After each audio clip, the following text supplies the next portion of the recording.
Hey everyone, thanks so much for tuning in. I'm Stephen Gray, director and writer of After Death. We want to thank everyone for taking the time to come out and watch this film in the theaters. After Death came out in the theaters on October 27th, and we were just so humbled by the response of audiences all around North America, in Canada and the United States, who've come out and watched this film in theaters. We want to take a moment to kind of talk about some of the exciting things that have happened since the film came out to theaters, as well as some exciting announcements. So make sure you stay tuned to the end, where you'll also see an exclusive 15-minute clip of the film. So you want to stay tuned for that. So Angel Studios has this thing called the Guild, which is a group of people who had voted on whether After Death should be released in theaters. And thankfully, many of the people in the Guild had actually voted that this film should be released in theaters. And because of a lot of you, our supporters, who helped with the P&A campaign, we were able to, along with Angel Studios, get this film out to over 2,700 theaters across North America. Our film came out on October 27th. We placed 4th in the box office, just behind Martin Scorsese and Taylor Swift. This is crazy for a documentary. Since its theatrical release on October 27th, After Death has been seen by over 1 million people. Because of your interest and support in coming out and watching this film in the theaters, After Death became a top grossing documentary since 2019, and it's actually a top all-time faith-based documentary. Deadline had noted an extremely wide release for a doc that doesn't also happen to be a concert film. We are so blown away by all of you who came out and watched this film. We can't thank you enough. This documentary was covered by the New York Times, Newsweek, Variety, Deadline, Roger Ebert, MSN, Fox News, CNN, CBC, Daily Caller, among many others. I would say the most meaningful part of releasing this film is hearing from so many of you who've reached out and shared, what this film meant to you since you watched it in the theaters. For me, making the film, these stories provided me a lot of hope.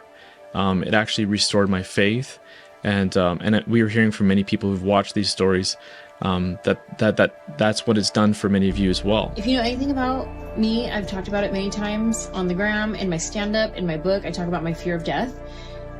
I'll be honest, this movie made me feel less afraid of death. The hope, it feels hopeful. After the movie, I turned to my aunt and I was like, this movie is a gift. And this movie just really hits it home. The reality of our life on earth, and that we are more than a body, this is a shell. Our spirit goes on to live, and what we do on this earth matters, and it echoes in eternity. And I need this reminder continually. I don't want to waste my life. I think that if we could ask ourselves the question more about what happens after we die, and really listen to stories like these, I think it will help us actually, and maybe that's why God allows that to happen. I think God must allow that to happen because we have real people with real experiences to really tell us that God is real, that heaven is real, that death is not the end. But as I've grown older and closer to the inevitable end, I have found myself wondering at times whether it's really true. Well, this film makes a counterpoint. It's not a piece of Christian propaganda, and it doesn't pretend to prove life after death. But it sure makes the case. I loved it. I plan to see it again and to bring other people with me. And it is so good. It had me on the edge of my seat. It's stories of people who died and came back.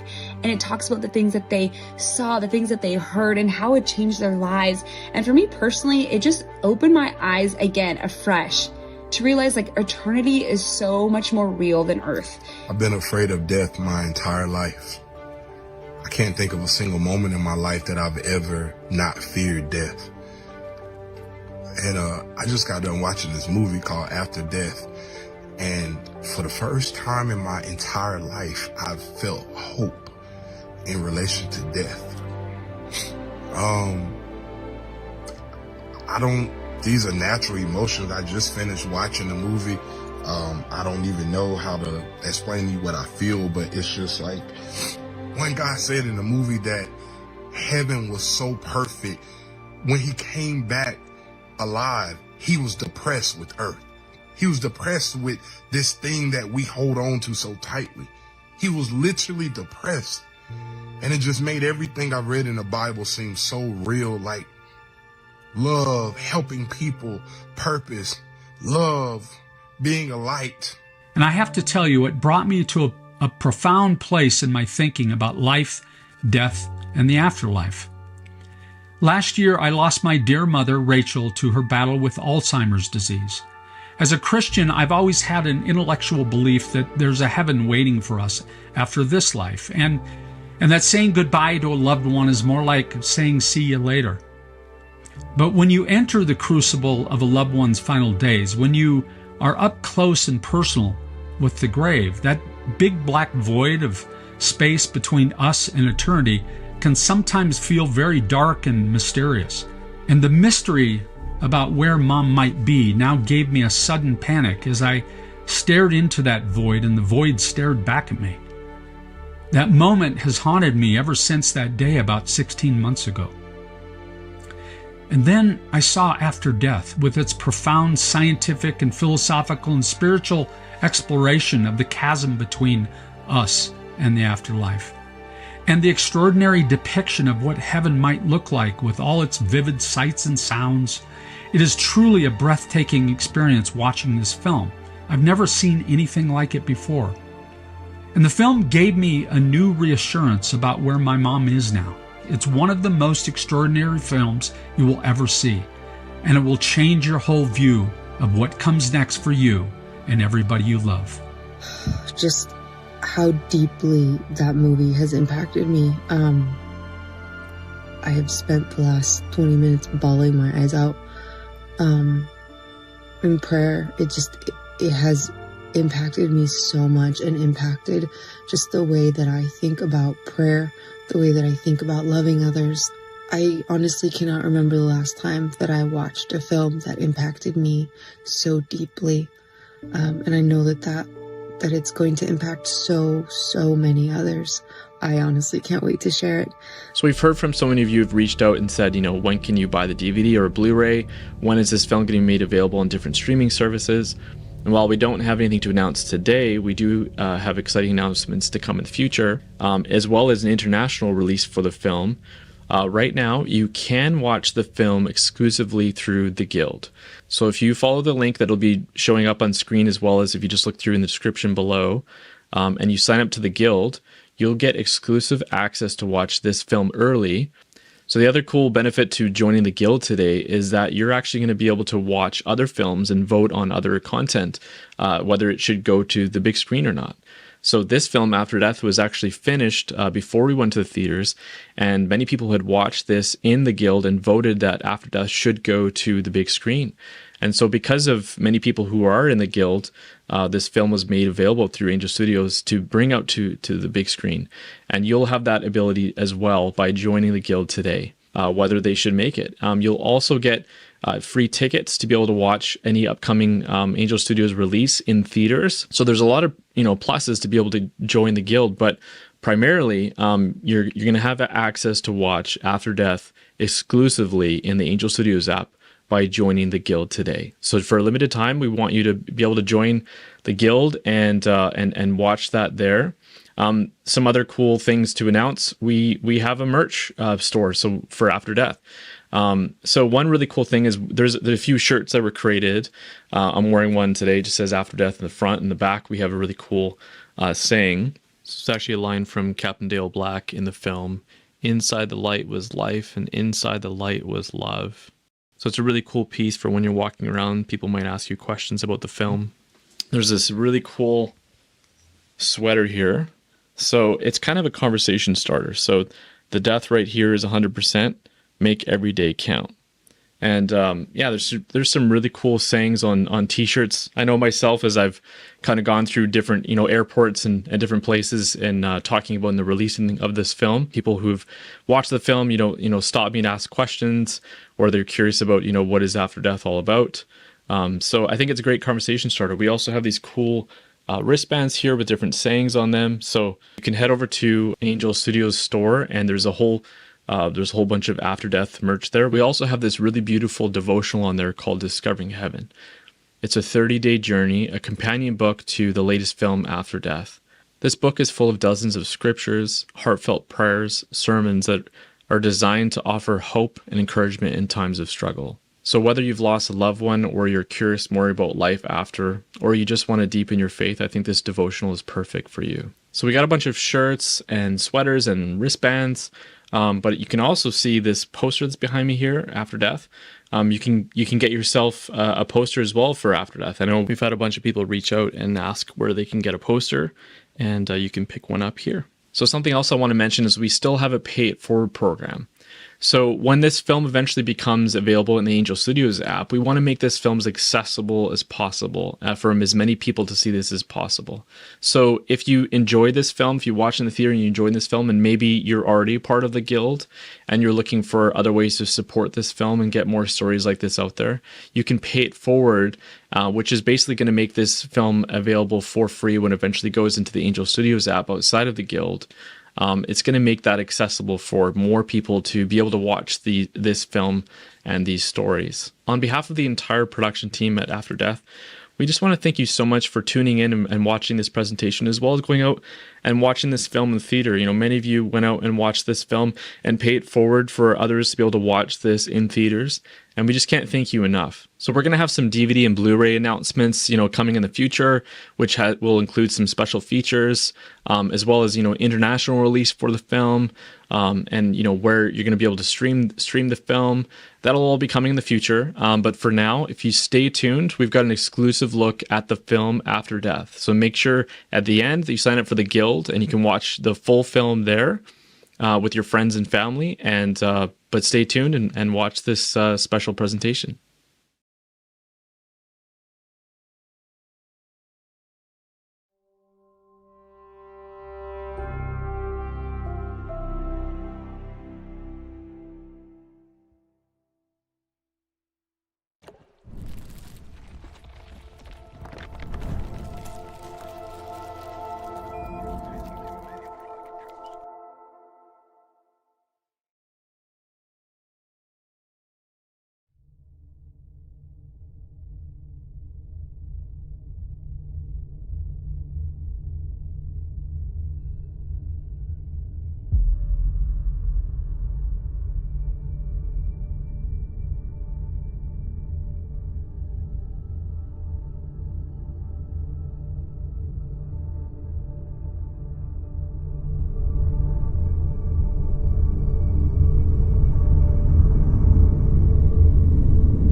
It was July 18th, 1969. It was early in the morning, about 5:30 a.m. It was a beautiful day to fly. No wind to speak of, so how could it be better? We start up the engines. We were full of fuel. Everything was fine, and we started taxiing. And then, sure enough, the aircraft started to climb. Chuck brought the landing gear up. We were accelerating and climbing above the runway, and I think we were about 100 feet above the ground when I started noticing that something was wrong. You have one engine at high RPM, another at low RPM. Now that can happen with an engine failure.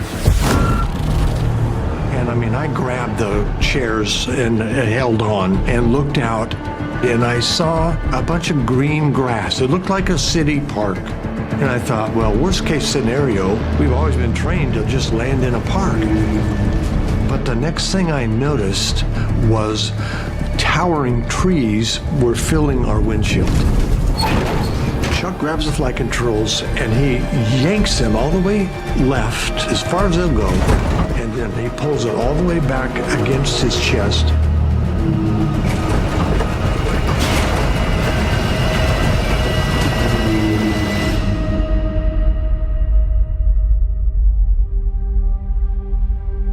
I suddenly found myself above the crash site, but unaware of what I was looking at or why.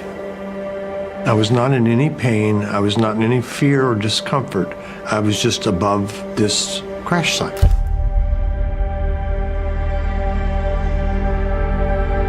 I could see an airplane and I could see a pilot. First of all, my eyes went right to one pilot.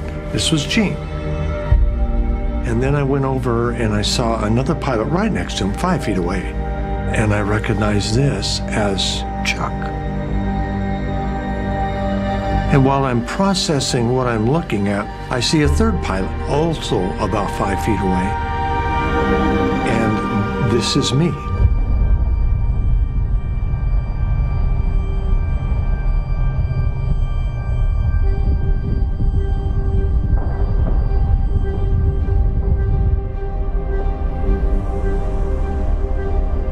Imagine if what we're living here on this earth is really being lived on a flat black and white painting on a wall. And death is separation. So when we die, our spirit separates from our physical body. You die and you're ripped off that flat black and white two-dimensional painting and you're brought out into a three-dimensional room of color all around you. You're experiencing things you've never experienced before, even though you can see your world is contained within this world. Then imagine you're put back into that flat black and white painting and you have to describe 3 dimensions of color in 2-dimensional black and white terms. How would you do it?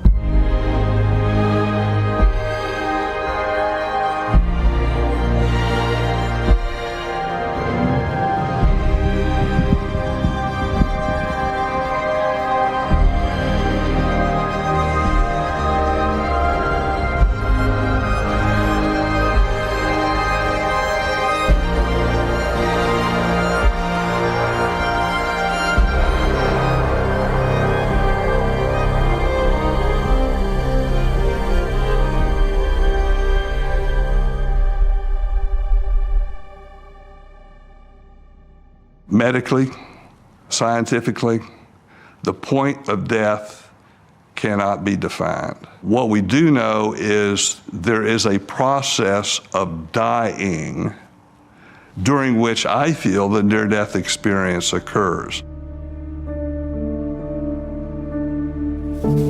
75% of the people in that first study had had a documented cardiac arrest. Part of the experience is they said they floated up out of their body and they could see what was going on during the resuscitation. I felt that myself as a cardiologist could pick that apart. That's when everything went dark. Just felt like I was fainting at the beginning. And then it's like pulling the curtain or snapping a light or something. Somewhere around that point, I was still on the floor, and I recognized myself down there, kind of curled over in a half-fetal position. And when you saw your body, did you look at your body close? Did you see your face? I could see my right ear and this side of my face because I was laying facing away. How did you feel when you were in that state? Pretty buoyant. Felt, be up, get something going on that nobody else in the world knows about. Have you told a lot of people about your experience? You're the only person. What? Just that I'm freezing.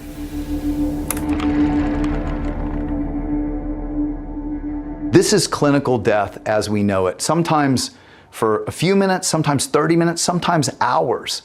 And yet modern medicine, or the miraculous, I don't know, resuscitated them, and they were able to come back and talk about it.